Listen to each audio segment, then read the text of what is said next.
Oggi, lunedì 23 ottobre, la vicepresidente della Regione del Veneto, assessore alle infrastrutture e trasporti, Elisa De Berti, presiede a un incontro alle 10:15 a Venezia, nella sala polifunzionale del Palazzo Grandi Stazioni, in cui illustrerà gli esiti del confronto con il territorio sulla necessità di trovare una soluzione definitiva alla pericolosità del tratto veneto della strada statale 309 Romea, tra le strade con il tasso di incidentalità più elevato in Italia.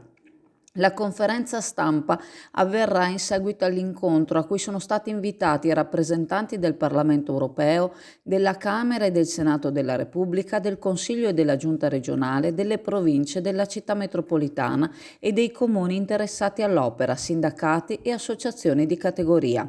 Per quanto riguarda il territorio di Venezia, sono stati invitati gli amministratori di tutti i comuni collocati lungo l'asse stradale, per cui Campagnaluppia, Campolongo Maggiore, Camponogara, Cavarzere, Chioggia, Cona, Dolo, Mira, Mirano, Pianiga.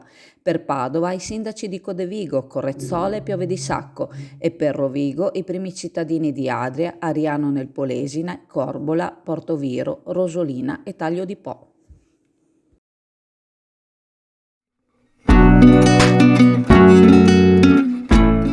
Preparati a gustare le specialità tradizionali e le novità esplosive che potrai trovare all'Indiga.